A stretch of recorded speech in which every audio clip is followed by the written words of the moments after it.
যুবকেরা, হে আমার বন্ধুরা, শুনে রেখে দিন বাবা, নবী আমার কেমন আমানতদারি শিখালেন। হে তরুণ যুবকেরা, দয়ার নবী আমার মক্কার মানুষেরা আল্লাহর নবীর ঘরটা ঘিরে ফেলল। হযরতে আলী মুর্তজা কারামাল্লাহু ওয়াজহুকে দয়ার নবী বললেন, বাবা আলী, তুমি আমার বিছানায় শুয়ে যাবে। আমার আল্লাহর নির্দেশ হয়েছে আমি চলে যাব মদিনা শরীফ, ইয়াসরাবে চলে যাব, তুমি আমার বাড়িতে থেকে যাবে। বাবা, মক্কার পাসান্দিরা, মক্কার কুফারে কুরাইশরা আমার বাড়িটা ঘিরে ফেলেছে। আমি যদি চলে যাই তাহলে আমার কাছে তারা বিশ্বাস করে আল আমিন বলে তারা তাদের অর্জিত সম্পদ গচ্ছিত করে আমার কাছে তারা রেখেছে, বড় আশা করে।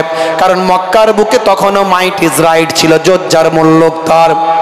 হে তরুণ যুবকেরা, মানুষ তাদের সম্পদ নিয়ে ভয় পেত, সোনা দানা নিয়ে ভয় পেত, অর্থ টাকা পয়সা নিয়ে ভয় পেত, কিন্তু তারা বিশ্বাস করত যদি মুহাম্মাদুর রাসূলুল্লাহ সাল্লাল্লাহু আলাইহি ওয়াসাল্লামের কাছে, দয়ার নবীর কাছে যদি রেখে দিই, তাকে মক্কার মানুষেরা আল আমিন বলে, তার কাছ থেকে চুরিও হবে না, আর তিনিও আমাদের সম্পদ আত্মসাৎ করবেন না। সেই দয়ার নবীর সঙ্গে কোনো শত্রুতা ছিল না। শত্রুতা হলো একমাত্র আল্লাহকে এক বলে মানতে হবে, এই নিয়ে কোনো রাজনৈতিক শত্রুতা নয়, কোনো সামাজিক শত্রুতা নাই, কোনো বৈবাহিক শত্রুতা নাই, কোনো পারিবারিক শত্রুতা নাই। শত্রুতা একমাত্র কালেমা নিয়ে। হে তরুণ যুবকেরা, তখনও পর্যন্ত দয়ার নবীকে তারা বড় শ্রদ্ধা করত, ভালোবাসত। হে তরুণ যুবকেরা, আমার আল্লাহ নির্দেশ দিলেন, আমি আল্লাহকে নিয়ে ওদের সঙ্গে তোমার শত্রুতা, তারা তোমাকে হত্যা করতে চায়। হে আমার হাবিব, আপনাকে তারা হত্যা করতে চায়, আপনি চলে যান মক্কা ছেড়ে মদিনায়, আপনি চলে যান ইয়াসরাবে, আপনি চলে যান। ইয়াসরাবের মাটি আমার নবীকে পেয়ে ধন্য হয়ে যাবে।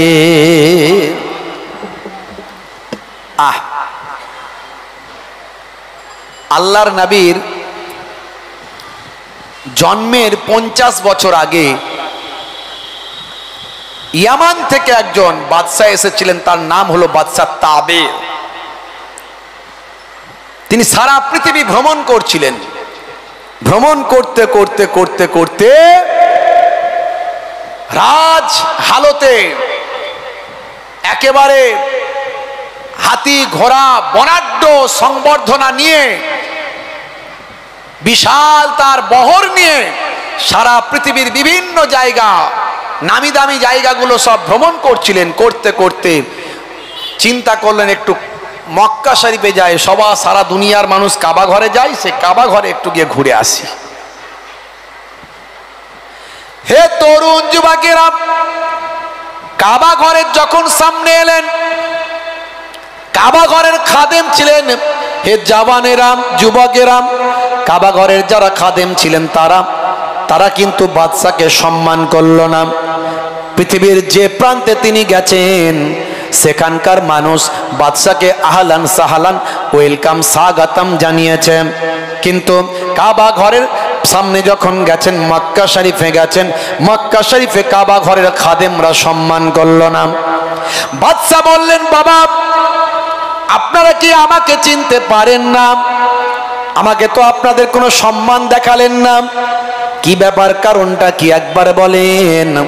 সেই সময় হে তরুণ যুবকেরা, কাবা ঘরের খাদেমরা বলেছিলেন, বাদশা জাহাপনা, আমরা আপনাকে চিনতে পেরেছি, কিন্তু শোনেন বাবা, এই কাবা ঘরকে আমরা সবচেয়ে বেশি সম্মান করি, কাবা ঘরের থেকে আর কাউকে সম্মান আমরা করি না। এটা হলো আল্লাহর ঘর বাইতুল্লাহ, এই বাইতুল্লাহ থেকে সম্মান আমরা কাউকে বেশি করি না। বাদশা বলল, এই যদি হয়, কাবা ঘরের জন্য যদি আমি সম্মান না পাই, তাহলে শোনো, আমিও বাদশা তাবে, আমি কাবা ঘর ভেঙে দেব আর কাবা ঘরের খাদেমদেরকে আমি হত্যা করে দেব। এই বলার সঙ্গে সঙ্গে তার মুখ থেকে আস্তে আস্তে রক্ত বেরোতে শুরু করলো। এক সময় রক্ত হদহদ করে বেরোতে শুরু করলো। একদম 36 ইঞ্চি ছাতি 16 ইঞ্চি হয়ে গেল। কুকড়ে পড়লেন, জমিন থেকে ওঠার ক্ষমতা নাই। যত ডাক্তার কবিরাজ যা ছিল, হাকিম কবিরাজ ডাক্তার যা ছিল সব ফেল, কারো ওষুধ কাজ করছে না। এতদিন পর্যন্ত বিজ্ঞান মনস্ক মানুষ তিনি, সবসময় ডাক্তার কবিরাজদের সামনে সারিতে রাখতেন। কিছু আলেম ওলামাদের তিনি নিয়েছিলেন, যেহেতু আলেম ওলামারা আসমানি কেতাবগুলোতে পণ্ডিত, ইঞ্জিলে তারা পণ্ডিত, তাওরাতে তারা পণ্ডিত, জাবুরে তারা পণ্ডিত, সাহিফাগুলোতে তারা পণ্ডিত। হে তরুণ যুবকেরা, হে আমার বন্ধুরা, শুনে রেখে দিন বাবা, জেনে রেখে দেন, আলেম ওলামাদের পেছন সারিতে রেখেছিলেন। কিন্তু যখন দেখছেন ডাক্তারি হাকিমি কবিরাজিতে কোনো কাজ হলো না, নিরুপায় হলে, তো তখন মানুষ আল্লাহকে ডাকে। কথা ঠিক না ভুল? ঠেলার নাম বাবাজি, ঠেলায় না পড়লে বিড়াল গাছে ওঠে না। হ্যাঁ, বিরাট ক্ষমতাশালী, বিরাট পাওয়ারফুল। হ্যাঁ, ফেরাউন, ফেরাউন আনা রাব্বুকুমুল আলা, আমি তোমাদের বড় খোদা। ফারিস্তাকে আল্লাহ পাঠালো, যাও মানুষের সুরাতে গিয়ে তার একটু বয়ানটা নোট করে নাও, সিআইডি গোয়েন্দাগিরি করে নাও, দেখো তোর আসল কথাটা নিয়ে নাও। তো ফারিস্তা গেল গোয়েন্দাগিরি করার জন্য মানুষের সুরাতে গিয়ে বলল, বাদশাহ যা আপনা, যে গোলাম মনিবের খায় আর নিজেকে মনিব বলে দাবি করে, এমন নেমোখারাম গোলামের কি শাস্তি হওয়া উচিত? ফেরাউন বলল, ফেরাউন তো এটা লাকাব, উপাধি। মুসা নবীর জামানায় নাম ছিল আলাদা, কিন্তু সবাইয়েরই লাকাব, যেমন মন্ত্রী, রাজা, বাদশাহ। তো তৎকালীন যুগের ফেরাউন, সে বলল, যে গোলাম মনিবের খায় আর নিজেকে মনিব বলে দাবি করে, এমন নেমোখারাম গোলামকে পানিতে ডুবিয়ে মারা উচিত। বলে একটু লিখে দিন। তৎকালীন লেখনী পদ্ধতিতে লিখে দিলেন। গোয়েন্দাগিরি করে ফারিস্তা চলে এলেন, জমা রেখে দিলেন। অনেক ঘটনা, আমি ফেরাউনের কাহিনী বলছি না, শিক্ষা এখান থেকে অনেক কিছু আছে। আমি দয়ার নবীর কথা বলতে চাইছি। ভাইরা আমার, যখন নীল দরিয়ায় ডুবছে আর উঠছে, তখন ফেরাউনকে দেখানো হচ্ছে সেই লেখাটা। কার লেখা?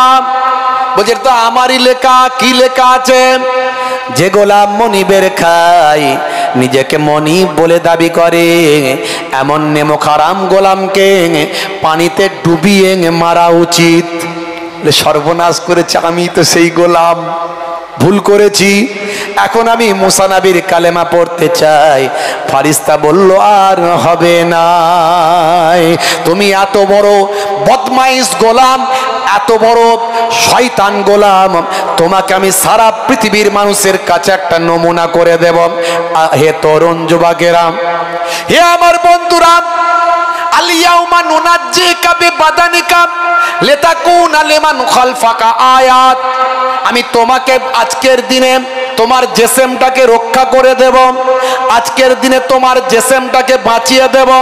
তুমি যে মারা যাবে, তোমার জেসেমটা পানিতে নষ্ট হবে না, তোমার জেসেমটা পোকাতেও খাবে না, সাপ বিচ্ছুতে কাটবে না, আর পশু পাখি কেউ তোমার জেসেমটা ধ্বংস করতে পারবে না। তোমার জেসেমটাকে আমি আল্লাহ কায়ামত পর্যন্ত অক্ষত রাখবো, যাতে করে পরবর্তীকালের ওই সমস্ত বদমাইশ লোকগুলো তোমাকে দেখে শিক্ষা পায়। আজও মিশরের কায়রোর জাদুঘরে ফেরাউনের ডেড বডিটা অক্ষত অবস্থায় রাখা আছে। ভাইরা আমার, তরুণ যুবকেরা আমার, আমার আল্লাহ নিদর্শন করে দিয়েছেন, এক একটা নিদর্শন করে দিয়েছেন। বুঝতে পারছেন? আমার আল্লাহর সঙ্গে নাফরমানি করলে আমার আল্লাহ তার চরম শাস্তি দিয়ে থাকেন, কিন্তু সেটা সুসংগঠিত শাস্তি। আমার আল্লাহ সেটা দৃষ্টান্তমূলক শাস্তি দেন। বাংলাদেশে খুব তোলপাড় হচ্ছে, আপনারা জানেন। বাংলাদেশে নুরো পাগলা বলে একটা পাগলা কদিন আগে মারা গেছে। নুরো পাগলা, নুরুল হুদা, দাঁড়িয়ে আছে, মোচটা অনেক মোটা, বুঝতে পারছেন? সে নাকি জীবনে কয়েকবার নাকি ইমাম মাহাদি বলে নিজেকে দাবি করেছে, রাসূল বলেও নিজেকে দাবি করেছে। লোকে বলতো নুরো পাগলা। হে তরুণ যুবকেরা, গত 23শে আগস্ট মারা গেছেন ওই বাবু, ওই লোকটি। ভাইরা আমার, তরুণ যুবকেরা, তাদেরও অনেক ভক্ত আছে, অনেক ওই রকম ভণ্ড পীরেদের ভক্ত আছে না নাই? কারণ তাদের নামাজ পড়তে হয় না, জিকির করলেই জান্নাতে চলে যায়, ডাইরেক্ট জান্নাতে একেবারে। তাদের পীর নাকি চাগিয়ে তাকে জান্নাতে ঢুকিয়ে দেবে, আছে না নাই এমন পীর? কি জি, হ্যাঁ? এই জন্য তো কিছু মানুষ পীর নাম শুনলি বাঁকা চোখে তাকায়, কারণ পীরেদের মধ্যে একটা অংশ ভণ্ডামির লাইন ধরেছে। আসলে ওরা পীর নয়, ওরা পীর নামের কলঙ্ক। হাক্কানি পীর ওলি আউলিয়াদের খুঁজে বের করতে হবে। তার বেলায় আমরা বলি হুজুর চিনবো কেমন করে, কে ভালো কে মন্দ? জুব্বা পরলি তো মনে করি বিরাট বড় মৌলবী, দাড়ি রাখলি তো মনে করি বিরাট বড় মনে হয় হুজুর, মিষ্টি মিষ্টি কথা বললি তো মনে হয় বিরাট বড় আল্লাহর ওলি। কদিন মিশলি বুঝতে পারবেন কত বড় আল্লাহর ওলি। 2-4 দিন মিশতে হবে, খোঁজ খবর নিতে হবে। হে তরুণ যুবকেরা, ওলি আউলিয়াদের মধ্যে থেকে, পীর মাশায়েখদের মধ্যে থেকে কারামাত, অলৌকিক ক্ষমতা যে প্রকাশ হতেই হবে এমনটা নয়। আপনি ওলি কাকে চিনবেন শুনে রেখে দেন, বলে দিয়ে যায় আজকে। কাকে আপনি চিনতে পারবেন ওলি? দাড়ি রাখলি ওলি নয়, দাড়ি রাখলি আল্লাহর ওলি বান্দা নয়। দাড়ি অনেকেরই ছিল, আছে। ভাইরা আমার, নামাজ পড়লি আল্লাহর ওলি নয়। মনে রাখবেন, যার মাথা থেকে পা পর্যন্ত নবিয়ানা তারিকা থাকবে, আল্লাহ আল্লাহ রাসূলের নির্দেশনা থাকবে, তার অলৌকিক ক্ষমতা প্রকাশ পাক আর নাই পাক, তিনি হলেন আল্লাহর ওলি বান্দা। চিনে নেবেন, ভণ্ডামির পিছনে ছুটে লাভ নাই। বন্ধুরা আমার, তরুণ যুবকেরা আমার, হে আমার মুরব্বিয়ানিরা, ওই নুরো পাগলা মারা গেছে 23শে আগস্ট। তার মুরিদ ভক্ত অনেক, ওদের তো নামাজ টামাজ পড়তে হয় না, ওই মাজার নিয়ে থাকলেই হবে, মাঝে মাঝে জিকির করে দেবে। হে তরুণ যুবকেরা, হে আমার মুরব্বিয়ানিরা, নবীর সুন্নত তাদের মধ্যে পাওয়া যায় না মুসলমান। তবে মনে রাখবেন ভাইরা আমার, তিনি মারা যাওয়ার পর তার ভক্ত মুরিদরা মাটি থেকে 12 ফুট উঁচুতে তার কবর করেছে। মাটি থেকে 12 ফুট উঁচুতে কবর। মাটির নিচে হয় না উপরে হয়? নিচে হয়। এই নুরো পাগলার কবর মাটি থেকে 12 ফুট উঁচুতে করা হয়েছে, করে আবার ভালো করে এমন ভাবে ঘিরেছে যেন পরবর্তীকালে ওখানে তওয়াফ করবে সব। বুঝতে পারছেন? এরকম একটা ব্যাপার। বন্ধুরা আমার, তরুণ যুবকেরা আমার, হে আমার মুরব্বিয়ানেরা, এই মানুষগুলো হলো পথভ্রষ্ট। এই মানুষগুলো পথভ্রষ্ট। এই মানুষগুলোকে হেদায়েত করার দায়িত্ব কার ছিল? আলেম ওলামাদের। এই মানুষগুলো যে হেদায়েত হয়নি, দোষটা কার? এই আলেম ওলামাদের দোষ। হ্যাঁ, আমরা সেইভাবে হেদায়েত করতে পারিনি। অন্তত একটা বড় অংশকে যদি চেষ্টা করতাম হেদায়েত হতো। সবাই তো আর আবু জাহিল নয়, কি জি? সবাই তো আর আবু জাহিল নয়। আমরা চেষ্টা কি করেছি? আমরা নুরো পাগলাকে দোষ দিচ্ছি, ভণ্ড গালাগালি করছি, তার ভক্তদের গালাগালি করছি, কিন্তু তাকে আমরা হেদায়েত করার চেষ্টা কতটা করেছি এটা নিয়ে প্রশ্ন আছে। হে তরুণ যুবকেরা, এই মাত্র 2 দিন আগে ভাই আমার, প্রায় 14 দিন 15 দিন পরে ওই নুরো পাগলা ভাই আমার, হে তরুণ যুবকেরা আমার, ওই পাগলার ভাই আমার মাজারটা, ওই রওজাটা বাজারটা ভাই আমার মুসলমানরা গিয়ে ভেঙে দিয়েছে। ইন্টারনেটে তোলপাড়, সারা পৃথিবীর মানুষ দেখছে মুসলমানরা মাজার ভাঙছে। এর আগেও তারা বাংলাদেশে অনেক মাজার ভেঙেছে।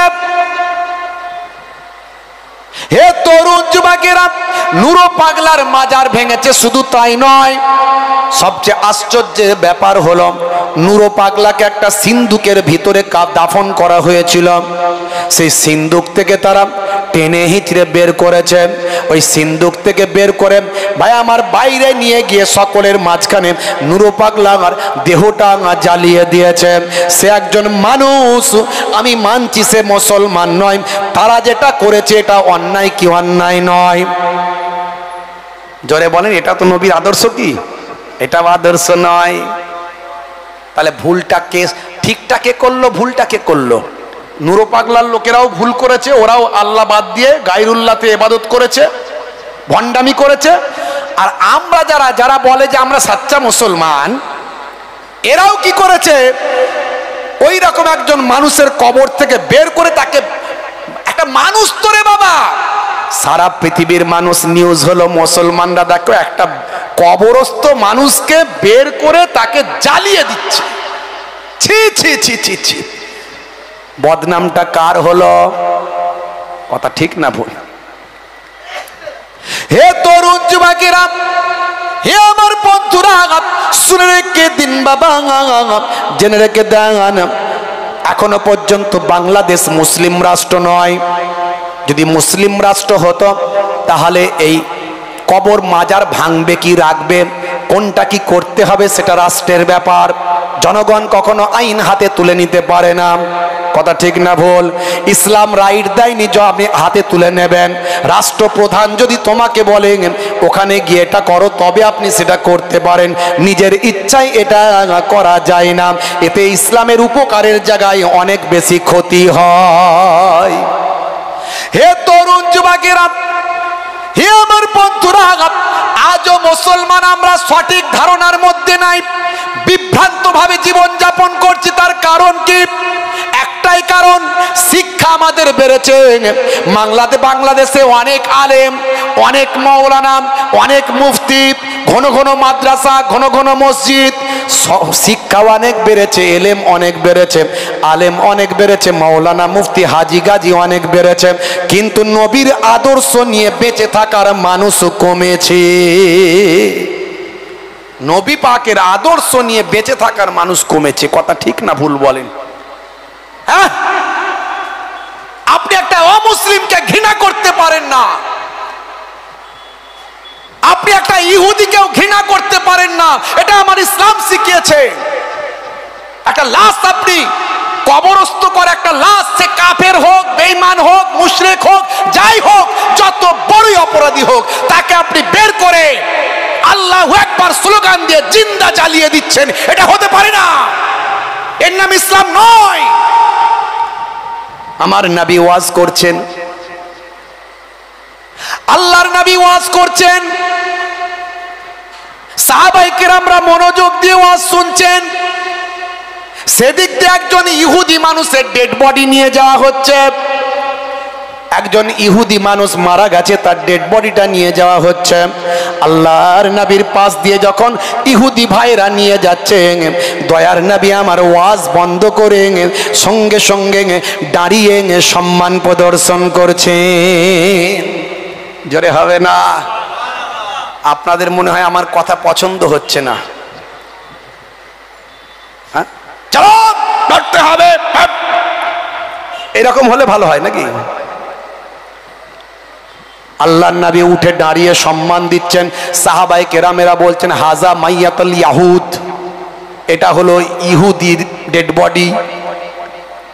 সাহাবীরা ভাবছে হয়তো আল্লাহর নবী ইহুদির ডেড বডি বলে জানে না, মনে করেছেন কোন ইমানদার মুসলমানের ডেড বডি আছে, তাই নবী সম্মান প্রদর্শন করছে। আল্লাহর নবী বলছেন আমি জানি ওটা ইহুদির। ইহুদি হোক, নাসারা হোক, হিন্দু হোক, মুসলমান হোক, খ্রিস্টান হোক, জৈন হোক, ও হলো মানুষ। একটা ডেড বডি মারা গেছে, সে সারা জীবন তার কৃতকর্ম যা করেছে তা আল্লাহর কাছে পুরস্কার পাবে, না হলে সাজা পাবে।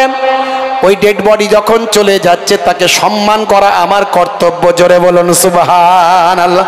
এই আদর্শ হে তরুণ যুবকেরা আমার চোখে দেখা একমাত্র আল্লাহর প্রকৃত ওলি বান্দা যারা তাদের মধ্যেই আছে।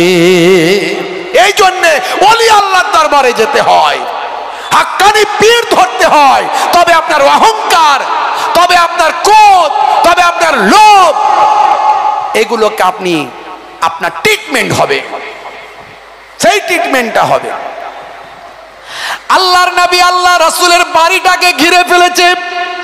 ভাবুন, একবার চিন্তা করুন, পরিস্থিতিটা লক্ষ্য করুন। মক্কার আবু জাহিল, আবু লাহাব অনেক চেষ্টা করেছে, আল্লাহর নবীকে বাগে আনতে পারেননি। আল্লাহর নবীর আজকে দাদা জান বেঁচে নাই, দাদা জান আব্দুল মুত্তালিব আজকে বেঁচে নাই। আল্লাহর নবীর আজকে চাচা জান আবু তালেব বেঁচে নাই। আল্লাহর নবীর স্ত্রী আম্মা জান খাদিজা আজকে হায়াতে নাই। হে তরুণ যুবকেরা, কুফারেরা চিন্তা করলো আমাদের লাত মানাত উজ্জা এদের ধ্বংস হওয়ার আগে নবী মুহাম্মদকে আমরা শেষ করে ফেলব। হে তরুণ যুবকেরা, আল্লাহর নবীকে এবার হত্যা করার জন্য তারা মিটিং মিছিল করেছিল। বিভিন্ন গোত্র থেকে শক্তিশালী সভায় আমার ওই সর্দার নেতা বড় বড় বীরদেরকে তারা একত্রিত করেছিল। বিভিন্ন গোত্র মিলে যদি একসঙ্গে মারি তাহলে কেউ আর আমাদের ব্যক্তিগত দোষারোপ করবে না। হে তরুণ যুবকেরা, আল্লাহর নবীর হুজরা মোবারকটা তারা ঘিরে ফেলেছে। দয়ার নবী আমার আল্লাহ জানিয়ে দিয়েছেন, আয় আমার নবী, আপনি ওদের মাঝখান থেকে ভিড় ঠেলে বেরিয়ে যান। আপনি দোয়া পড়ে ওদের মাঝখান থেকে ভিড় ঠেলে বেরিয়ে যান। এক মুষ্টি মাটি নেন, বালি নেন, দুশ্মনদের চোখের দিকে ফিকে দেন। দুশ্মনদের চোখের দিকে ফিকে দিয়ে আপনি ওদের ভিড় ঠেলে বেরিয়ে যান, আপনার কোনো চিন্তা নাই। সারা বাড়িটা চারপাশে লোক, আর এক মুষ্টি বালি নিয়ে আল্লাহ বলেন ফিকে দেন, দিয়ে বেরিয়ে যান। বন্ধুরা আমার, তরুণ যুবকেরা আমার, আল্লাহর নবী চলে যাবেন। এমন সময় দেখছেন আমার কাছে তো অনেক সম্পদ গচ্ছিত আছে, মক্কার মানুষেরা কাউকে বিশ্বাস করে না, আমাকেই করে। তারা আমাকেই বিশ্বাস করে। তাদের সম্পদ যদি হারিয়ে যায়, নষ্ট হয়ে যায়, চুরি হয়ে যায়, লুট হয়ে যায়, তাই তারা বিশ্বাস করে মুহাম্মদ আল আমিনের সাল্লাল্লাহু আলাইহি ওয়াসাল্লামের কাছে যদি রেখে দেওয়া যায় তাহলে সম্পদটাও ঠিক টাইমে ফেরত পাবো, যখনই চাইবো তখনই পাবো, আমানতটা ঠিকঠাক আমানতদারি হয়ে যাবে। বুঝতে পারছেন? কত দেখবেন আমানতের খেয়ানত করে, কত দেখবেন। রাগ করবেন না, আমানতের খেয়ানত যে করে সে হলো মুনাফিক। আল্লাহর নবী আল্লাহ রাসূল বলেন মুনাফিকের আলামত হলো তিনটে। আয়াতুল মুনাফিকে সালাসা, মুনাফিকের আলামত চিহ্ন হলো তিনটে। কি কি? ইজা হাদ্দাসা কাযাবা, যখন কথা বলবে মিথ্যা কথা বলবে। আমরা তো বলি না, এখানে যারা আছে অন্তত আমরা কেউ বলি না মিথ্যা।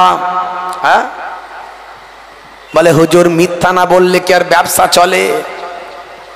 হ্যাঁ, আমার দাদা যান মায়াপুর পিন্নাগরে হুজুর বলতেন, বাবা সৎ ব্যবসায়ী আমার নবীর সঙ্গে জান্নাতি হবে গো। সৎ ব্যবসায়ী হয় বাবা, ব্যবসায়ী ঠকাবে না বাবা। আমার নবী নিজে ব্যবসা শিখিয়েছেন, মাঝে মাঝে মদিনার বাজারে গিয়ে ব্যবসায়ী সাহাবীদের ব্যবসাটা চেক করতেন দয়ার নবী নিজে হাতে। জোরে বলুন, নিজে হাতে দয়ার নবী ব্যবসা চেক করতেন, কেমন ব্যবসা করছো দেখি। দেখেছেন? প্রত্যেকটা সেক্টরে আপনাকে সেই জায়গায় নবিয়ানা চরিত্রে চলতে হবে। আপনি কোন জায়গায় কোনো বাহানা দিতে পারবেন না, তবেই সচ্চা মুসলমান হবেন। জানার নাম, শোনার নাম, পড়ার নাম, বোঝার নাম মুসলমান নয়, মানার নাম। আল্লাহর নবী আল্লাহ রাসূল মদিনার বাজারে গেলেন। বাজারে গিয়ে চেক করছেন সকালবেলা, দেখি সাহাবীরা কেমন ব্যবসা করছেন। আল্লাহর নবী দেখলেন একটা গমের ঠেক লাগানো হয়েছে, এক সাহাবী গম বিক্রি করছেন। আল্লাহর নবী গমের ওই ঠেক যেখানে লাগানো হয়েছে গম স্তূপাকারে রাখা হয়েছে, নবী আমার একেবারে কনুই পর্যন্ত হাতটা গমের ভিতরে ঢুকিয়ে দিলেন, তলা থেকে এক মুষ্টি গম বের করলেন, গমটা বের করে দেখেন গমটা ভিজা গম, গমটা ভিজা, ভিজে গম। আল্লাহর নবী বললেন, বাবা সাহাবী, ওপরে শুকানো তলায় ভিজে এ ব্যবসা কবে শিখেছো? কে শিখিয়েছে এই ব্যবসা তোমাকে? নবীর কাছে জড়সড়, নবী রাষ্ট্রপ্রধান, নবী রাষ্ট্রপ্রধান, নবী পাক প্রাইম মিনিস্টার, নবীর সামনে একবার অর্ডার দিয়ে দিলেই ব্যাস, ইয়া রাসূলুল্লাহ, হাবিবাল্লাহ, বেয়াদবি নেবেন না, ইচ্ছাকৃত ভাবে নয়, অনিচ্ছাকৃত ভাবে। কি বিষয় ভালো করে খুলে বলো। হে তরুণ যুবকেরা, হে আমার মুরব্বিয়ানেরা, আল্লাহর নবী আল্লাহ রাসূল সেই সময় যখন বললেন, সাহাবী বললেন, হুজুর মদিনার বাজারে কোনো আপনার রাজত্বে কোনো চোর নাই, কোনো ডাকাতি নাই। আজও মক্কা শরীফ মদিনা শরীফে গেলে আপনি দোকানগুলো ওপেন খোলা পাবেন। তখনকার যুগে সিসি ক্যামেরা ছিল না, কিন্তু এখন সিসি ক্যামেরা আছে না নাই? তখনকার মানুষ সিসি ক্যামেরা মনে করত নিজেদের যে আপনার কাঁধ মোবারক আছে, এই কাঁধেতে প্রত্যেকের সিসি ক্যামেরা ফারিস্তা নিয়ে বসে আছে, আছে না নাই? জি হ্যাঁ, এখন আমরা সিসি ক্যামেরার ভয় করে, ওই সিসি ক্যামেরা আছে ছবি উঠে যাবে, বুঝতে পারছেন? হ্যাঁ, শপিং মলে যাই শপিং করতে, ওখানে কেউ দেখার নাই, কেউ বলার নাই, যেটা ইচ্ছা সেটা নাও। ওই যাবার সময়, ওই বেরোনোর সময় গেটেতে তখন আপনাকে পয়সা দিয়ে বেরোতে হবে। কেউ যদি প্যান্টের পকেটে দুটো ঢুকিয়ে নেয় কেউ বুঝতে পারবে না, কিন্তু সব জায়গায় সিসি ক্যামেরা আছে না নাই? কেউ ভয় নেয় না। এখনকার যুগে সিসি ক্যামেরার লোকে ভয় করে, আর তাদের ইমানি শক্তি আল্লাহ এত দিয়েছিলেন, তারা জানতেন আমাদের কাছে নবী বলেছেন ফারিস্তা বসে আছে, কিরামান কাতিবিনা ইয়ালামুনা মা তাফআলুন, তুমি যা করো সব কিরামান কাতিবিন তারা লিপিবদ্ধ করছে। জোরে বলুন সুবহানাল্লাহ। তাদের ইমানি শক্তি দেখুন। সেই কিরামান কাতিবিন কি লিপিবদ্ধ করা বন্ধ করে দিয়েছে নাকি? লেখা বন্ধ করেছে? তাহলে আমরা যখন কোনো কাজ করতে যাই আমরা কি মনে করি যে আমাদের কিরামান কাতিবিন লিখছে কিন্তু এই অন্যায় কাজটা করব না? মনে হয়? दरवाजे बंद करके गुनाह क्यों करता है, दरवाजे बंद करके गुनाह क्यों करता है, तन्हाई में देखने वाला अल्लाह है।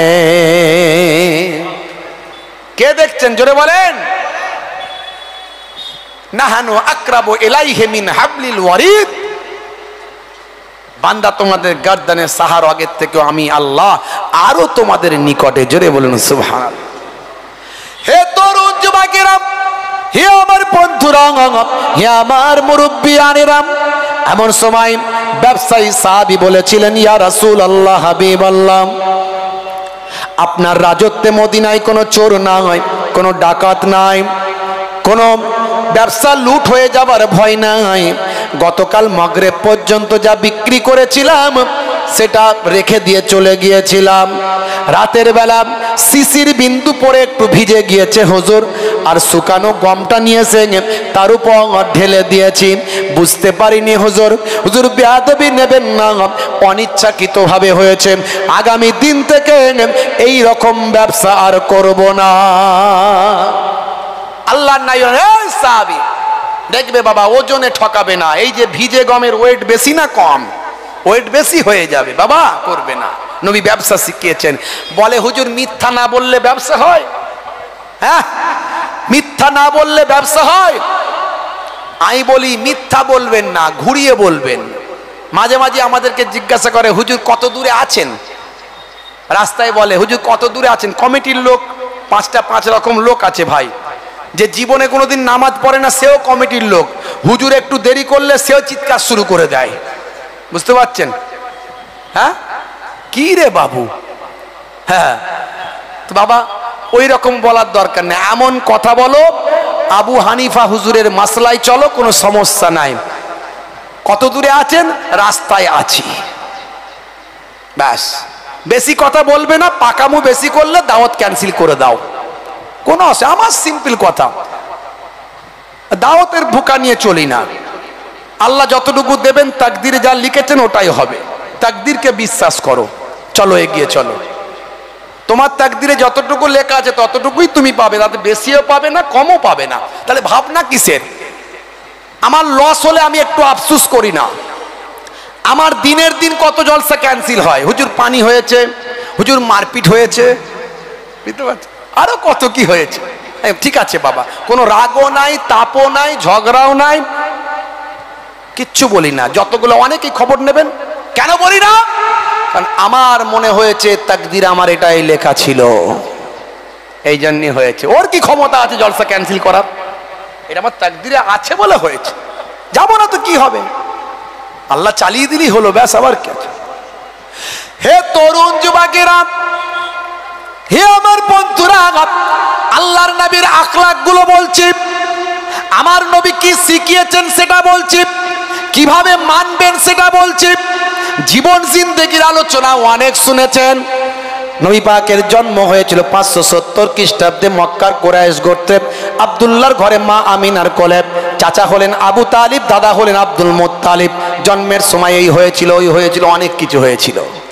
ও বলতে বলতেই ব্যাস হয়েছিল, বলতে বলতেই 1.5 ঘন্টা শেষ, বুঝতে পারছেন। তারপরে তো আবার হালিমাতু সাদিয়া নিয়ে গিয়েছিল, যাবার সময় আবার ওই আপনার ওই যে কি বলে উট তরো তাজা হয়ে গিয়েছিল, উটের দুধ হয়ে বেড়ে গিয়েছিল, সেই দুধ নিয়ে আবার অনেক কিছু ঘটনা, ওই বলতে বলতে ওয়াজ শেষ। তাতে আমার আপনার কতটুকু লাভ হলো? নবী পাক কি শিখিয়েছেন, কি জানিয়েছেন, ব্যবসাটা কেমন ভাবে করবেন, ছোটদের সঙ্গে কেমন ভাবে কথা বলবেন, বড়দের কেমন সম্মান করবেন, অমুসলিমদের সঙ্গে কিরকম আচরণ করবেন, এটা আগে জানতে হবে, তবেই তো সাচ্চা মুসলমান হতে পারবেন। নামাজও পড়ছে, চিটিংবাজিও করছে, দাঁড়িয়েও রেখেছে, ধাপ্পাবাজিও করছে। করোনার সময় ভুল বুঝিয়ে ভাইকে কোর্টে নিয়ে গিয়ে এই হয়েছে ওই হয়েছে বলে স্ট্যাম্প মেরে ভাইয়ের জায়গায় আত্মসাৎ করে নিচ্ছে, আর বড় নিজে আল্লাহওয়ালা সুফি দরবেশ বলে প্রচার করছে নিজেকে। হাইব্রিড তসবি বাজারে গিয়ে খাটাখাট গুনছে। পটল কত টাকা? বলছে 25 টাকা, 20 টাকা হবে না। তসবিও বন্ধ হয় না, দামও চলছে ওইদিকে। কোন দিকে যাবি রে ভাই? ডবল ইঞ্জিন নাকি? হ্যাঁ, ডবল ইঞ্জিন। আত্তাকুয়া হা হোনা, আবার বলছি আত্তাকুয়া হা হোনা। রাগ করবেন না, দুঃখ দিতে আসিনি, একটু জোরে বলছি মানে একটু হৃদয়গ্রাহী করার জন্য। ভাববেন না জোরে বলছি মানে আপনাদেরকে কষ্ট দিচ্ছি, একটু হৃদয়গ্রাহী করার জন্য, একটু ভিতরে ঢোকানোর জন্য। ক্ষুদ্র মানুষ, যেটুকু আল্লাহ আমাকে করান তার ভিতর থেকে বলছি, যেটুকু আমাকে আল্লাহ শিখিয়েছেন তার ভিতর থেকে। আমি সব জানতা মহাপণ্ডিত নয়, বড় তুচ্ছ মানুষ, ছোট্ট মানুষ, ক্ষুদ্র মানুষ। আপনারা ভালোবেসে ডাকেন তাই আসি। নানাজান দাদাজানদের ওসিলাতে সেই দোয়া কাজ করছে, বুঝতে পারি। জি হ্যাঁ। হে তরুণ যুবকেরা, আল্লাহর নবী আল্লাহ রাসূল জানিয়ে দিয়েছেন মুনাফিকের চিহ্ন হলো 3টে। কটা? আয়াতুল মুনাফিকে সালাসা, মুনাফিকের চিহ্ন হলো 3টে। ইজা হাদ্দাসা কাযাবা, যখন কথা বলবে মিথ্যা কথা বলবে। আছে না নাই? হ্যাঁ, ঠেলাই না পড়লে বিড়াল গাছে ওঠে না, একটু সমস্যা পড়লে মিথ্যা চালিয়ে দেয়। ঘুরিয়ে বলবেন, কথা ঘুরিয়ে বলবেন, এমন বলবেন সাপও মরবে লাঠিও ভাঙবে না, কিন্তু মিথ্যা যেন না হয়। মিথ্যা হলো সমস্ত গুনাহের মা, বলে দিয়ে গেলাম। ওয়াইজা ওয়াদা আখলাফা, যখন ওয়াদা করবে তার খেলাফ করবে, ওয়াদার প্রতি দায়িত্বশীল নয়। হে তরুণ যুবকেরা, হে আমার মুরব্বিয়ানেরা, ওয়াইজা উতু মিনা খানা, আর আমানতের খিয়ানত করবে। হে তরুণ যুবকেরা, এগুলো নিয়ে আলোচনা করলে অনেক আলোচনা হয়ে যায়, সেদিকে আমি যাচ্ছি না। আমার নবী কেমন আমানতদারি শিখিয়েছেন বাবা। হে যুবকেরা, আমার আল্লাহর অর্ডার এসেছে, যাও তুমি চলে যাও ইয়াসরাবে, যাও ইয়াসরাবের দিকে চলে যাও। হে আমার হাবিব, আপনার বাড়িটা কুফারেরা ঘিরে ফেলেছে, চিন্তা করবেন না, ভাববেন না। এক মুষ্টি মাটি নিয়ে দুশমনদের চোখের দিকে ফিকে দেন, আর আমি আল্লাহ ঘোষণা করছি, যান আপনি বেরিয়ে যান। নবী আমার চিন্তা করছেন চলে তো যাব, কিন্তু মক্কার মানুষদের অনেকের আমানত আমার কাছে রাখা আছে। দেখেছেন, আগে যান না আগে লোকের আমানত। কি শিক্ষা দিচ্ছেন নবী? আগে নিজের জান বাঁচাবো, দুশ্মনরা ঘিরে আছে। যদি বলেন দুশ্মনরা কেন ঘিরে আছে, না মক্কার একটা সিস্টেম, আরবের সিস্টেম হলো ওরা নিজেদেরকে কাপুরুষ মনে করতো না, নিজেদেরকে বীর মনে করত। ওরা মনে করত নিজেদেরকে বীর, ওরা সামনাসামনি লড়াই করাকে বীরত্ব মনে করত, পেছন থেকে মারাকে ওরা বীরত্ব মনে করত না। এটা ওদের অভ্যাস। কুরাইশদের এটা চরিত্র, আরাবিয়ানদের চরিত্র। তাই আল্লাহ নবীর ঘরটা রাত থেকে ঘিরে রেখেছে যাতে ফজরের পরে, সকালবেলা ফজরের নামাজের পরে আল্লাহ নবী বাইরে বেরোবেন, সামনাসামনি আল্লাহ নবীকে হত্যা করব, মেরে ফেলবো। বুঝতে পারছেন ভাইরা আমার? এই জন্য অপেক্ষা করছে।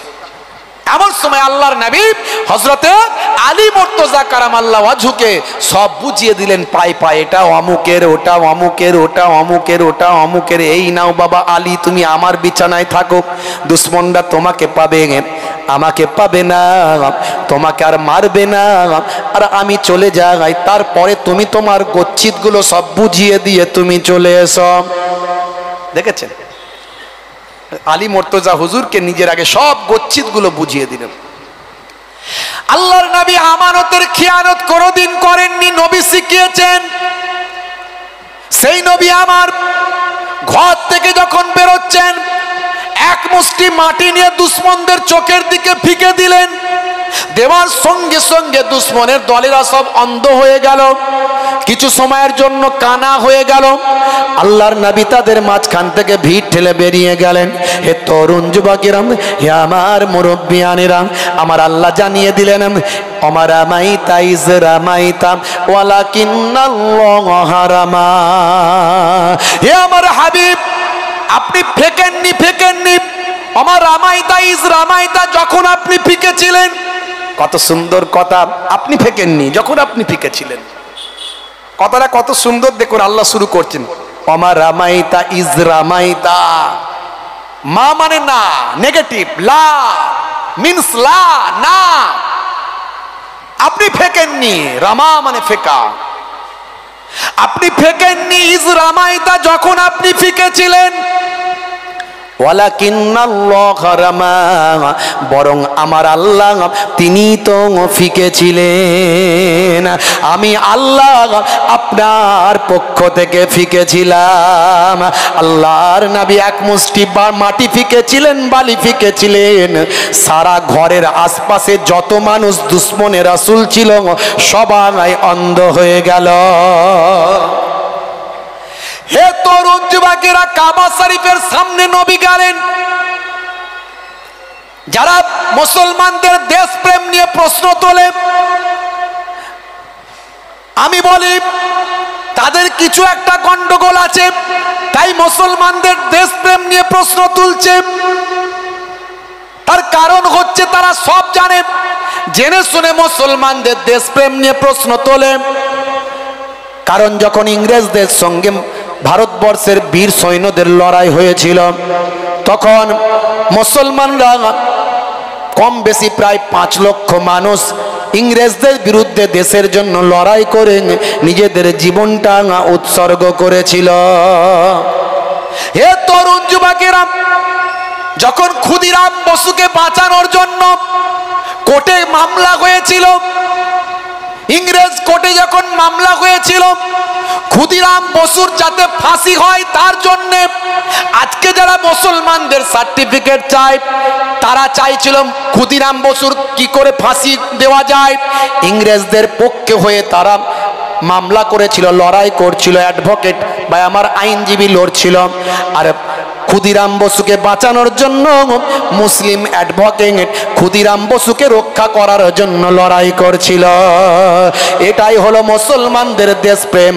হে তরুণ যুবকেরা, জীবন দাস মুখোপাধ্যায়ের লেখা উচ্চ উচ্চ মাধ্যমিকের ইতিহাস পড়লে আপনি সিপাহী বিদ্রোহের কথা যখন পড়বেন, পড়তে পড়তে পাবেন হে তরুণ যুবকেরা, 1857 সালের সময় যখন সিপাহী বিদ্রোহ হয়েছিল, সেই সময় 27,000 মুসলমান ইংরেজদের বিরুদ্ধে লড়াই করে নিজেদের জীবনটা উৎসর্গ করেছিল। শুধু তাই নয়, হে তরুণ যুবকেরা, হে আমার বন্ধুরা, আজও ইন্ডিয়া গেট দাঁড়িয়ে আছে। ওই ইন্ডিয়া গেটে গিয়ে আপনি দেখবেন কম বেশি 93,000 ভারতীয় দেশপ্রেমিক শহীদদের নাম লেখা আছে। তার মধ্যে মুসলমানদের নাম আছে কম বেশি প্রায় 63,000 মুসলমান শহীদদের নাম, দেশপ্রেমিকদের নাম লেখা আছে। যারা মুসলমানদের দেশপ্রেমের সার্টিফিকেট চাই, আমি বলি ভাই তোমার আগে সার্টিফিকেট দাও, কারণ তোমার পূর্বপুরুষরা ইংরেজদের চামচাগিরি করেছে। দেশপ্রেম 1450 বছর আগে আমার আপনার নবী শিখিয়ে দিয়েছেন।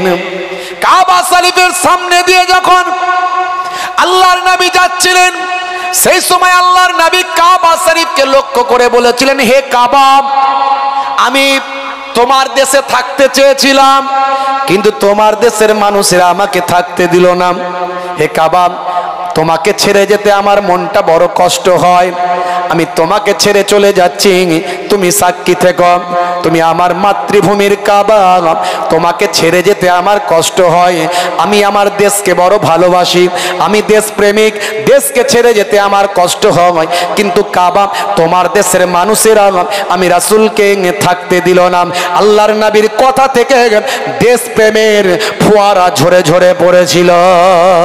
1450 বছর আগে নবী আমার শিখিয়েছিলেন, হুব্বুল ওয়াতানে মিনাল ঈমান, দেশপ্রেম হলো ঈমানের অঙ্গ। নবী পাকের জীবন জিন্দেগিতে নিজেদের জীবনকে আলোকিত করতে হবে। আমি কটা কথা বলবো। ব্যবসা, কারবার, দেশপ্রেম, অহংকার, আমানতদারি, ভাইরা আমার, মিথ্যা থেকে দূরে থাকা, ছোটদের স্নেহ করা, বড়দের সম্মান করা, পিতামাতার সেবা করা, স্ত্রীর সঙ্গে সৎ ব্যবহার করা, স্ত্রীর সঙ্গে সৎ ব্যবহার করা। আমার নবী কেমন প্রেম শিখিয়েছেন। এখন তো মুসলমানের ছেলে সব যত প্রেম সব বিয়ের আগেই সব শেষ, বিয়ের পরে আর প্রেম থাকে না। কোথায় থাকবে? হাতে লিখে রেখে দিচ্ছে, আই লাভ ইউ, তোমার জন্য জীবন দেব, বাঁশবাগানের ঝাড়ে গিয়ে মরবো, পুকুরের পাড়ে গিয়ে মরবো, নদীর ধারে গিয়ে মরবো, তোমাকে না পেলে রেল লাইনে গিয়ে মরবো। উরি বাপ রে বাপ, কি প্রেম রে ভাই। হাত কেটে আই লাভ ইউ লিখেছে। যত প্রেম সব বিয়ের আগে।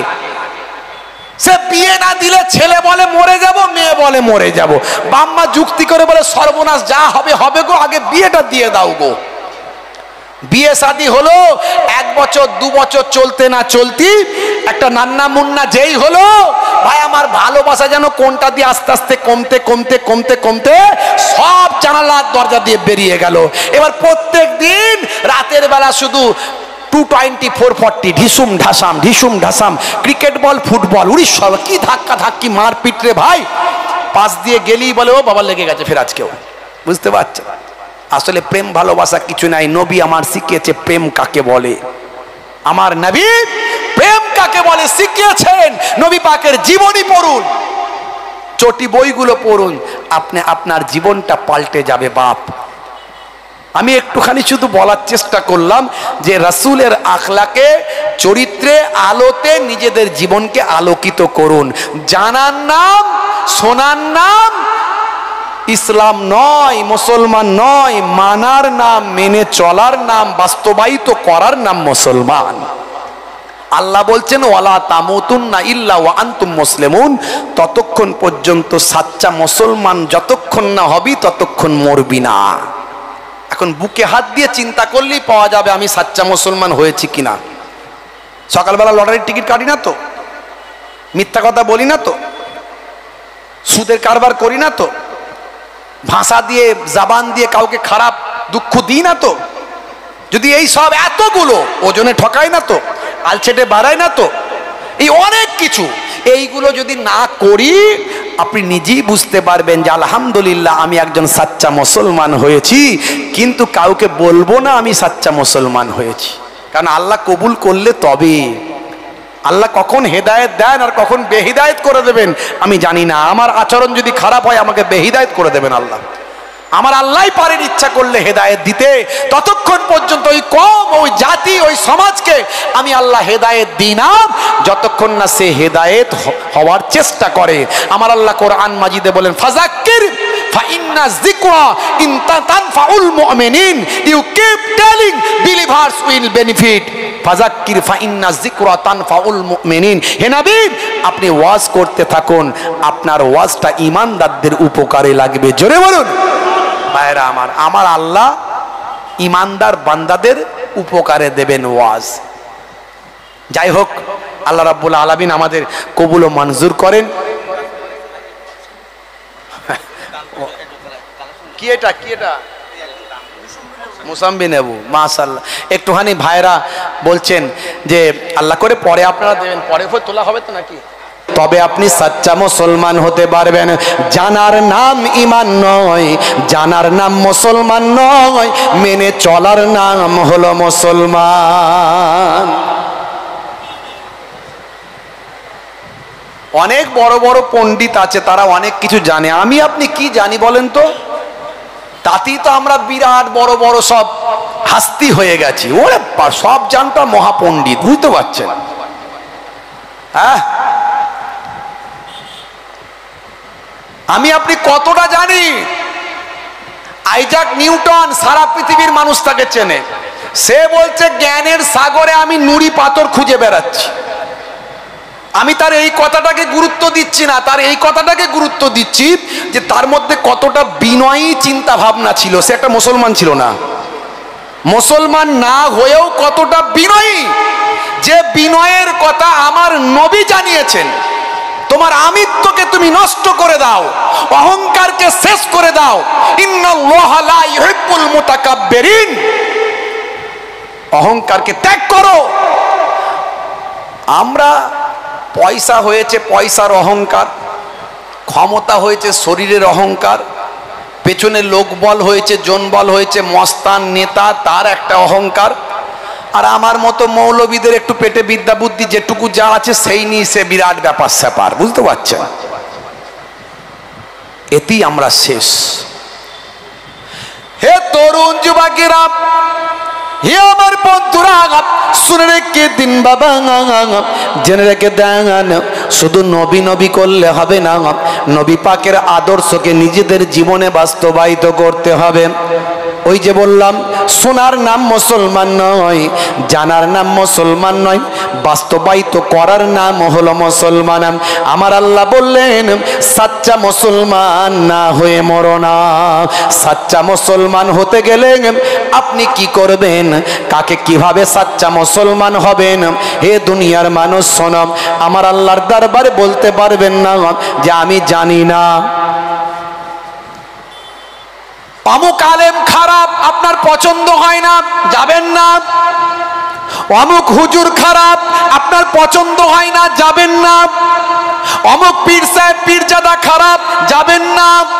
হে তরুণ যুবকেরা, আমার আপনার কাছে কোনো হুজুর, কোনো মাওলানা, কোনো পীর সাহেব, কোনো মুফতি সাহেব মডেল নয়।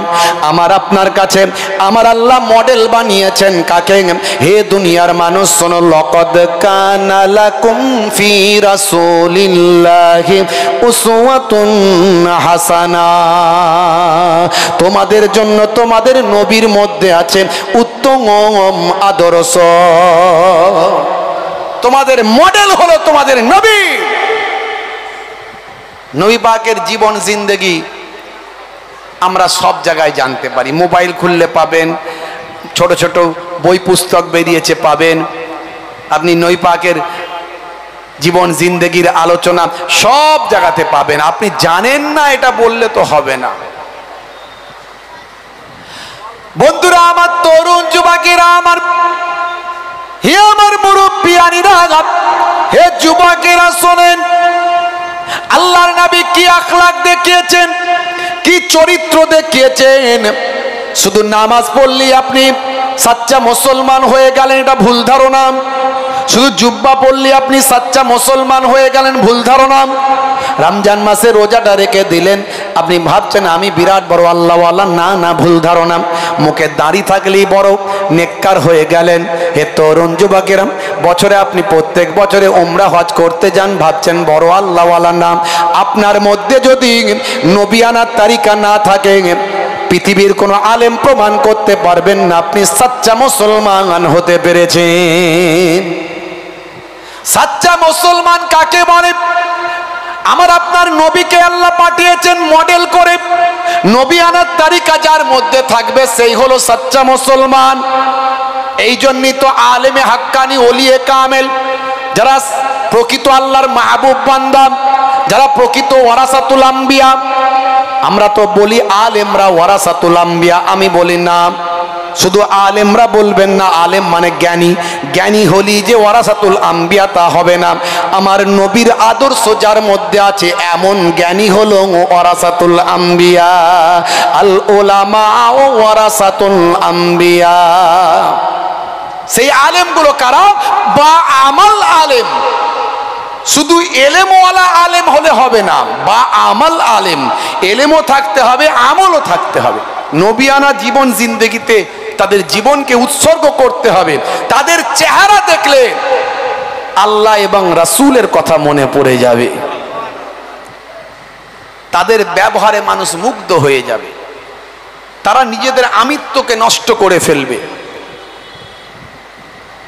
তাদের সামনে যতক্ষণ বসবেন তারা ম্যাক্সিমাম আল্লাহ এবং রাসূলের কথাই বলবেন।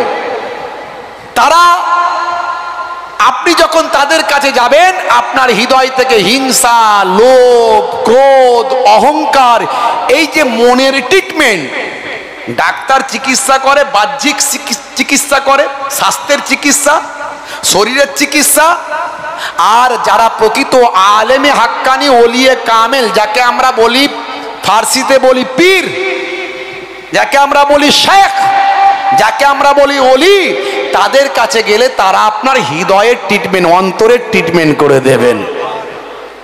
আপনার হিংসা বের করে দেবেন, লোভ বের করে দেবেন, ক্রোধ বের করে দেবেন, অহংকার বের করে দেবেন। হ্যাঁ, হে তরুণ যুবকেরা, হে আমার বন্ধুরা, শুনে রেখে দেন, জেনে রেখে দিন বাবা মুসলমান, আমার আপনার নবী কিরকম ভাবে আপনাকে আমাকে ট্রেনিং দিয়েছেন, আখলাক দেখিয়েছেন, চরিত্র দেখিয়েছেন। হে মুসলমান ভাইরা আমার, শুনে রেখে দেন, আল্লাহর নবীকে মক্কার মানুষেরা বড় অত্যাচার করেছিল, মক্কার পাষাণদিরা নবীকে বড় কষ্ট দিয়েছিল। কিসের জন্য? এ ওয়াজ তো আপনাদের জানা আছে, পুরানো কথা আমি আর রিভাইজ দিতে চাই না, রিভিশন দিতে চাই না। কারণ আল্লাহর নবী একত্ববাদের কথা বলেছিলেন, ওয়াহাদানিয়াতের কথা বলেছিলেন, লা ইলাহা ইল্লাল্লাহু মুহাম্মাদুর রাসূলুল্লাহ। কি বলতে হয়? সাল্লাল্লাহু আলাইহি ওয়াসাল্লাম, নাহলে গুনাহগার হতে হবে। নবী পাকের নাম শুনলেই বলবেন সাল্লাল্লাহু আলাইহি ওয়াসাল্লাম। তা আমার নবীর সঙ্গে শত্রুতা কিসের ছিল? আবু জাহিল, আবু লাহাবের কিসের শত্রুতা? তারা তো আমার নবীকে অনেক ভালোবাসত, আমার নবীকে অনেক প্যার করত, মহাব্বত করত। শত্রুতা হলো শুধু কেবলমাত্র এক আল্লাহর ইবাদত করতে হবে, হাজারো ইবাদত বন্ধ করতে হবে, দ্বন্দ্ব এখানে। হে তরুণ যুবকেরা, হে আমার বন্ধুরা, শুনে রেখে দিন বাবা, জেনে রেখে দেন, হে মুসলমান, আল্লাহর নবী প্রথমে ঈমানটাকে সাহাবীদের পূর্ণ করেছিলেন, ঈমানকে প্রথমে মজবুত করেছিলেন সাহাবীদের বুঝিয়ে দিয়েছিলেন আল্লাহ ব্যতীত আর দ্বিতীয় কারো কাছে ইবাদত বন্দেগী করা যাবে না। সেই Allah is one, Allah is one whom all depend. He begets not, not is he begotten, and none is like him. বলুন, সে আল্লাহ হলেন এক, আল্লাহ অভাব শূন্য, তিনি কাহাকেও জন্ম দেননি, কেহ তাহাকে জন্ম দেয়নি, সে আল্লাহর সমতুল্য দ্বিতীয় আর কেউ নাই।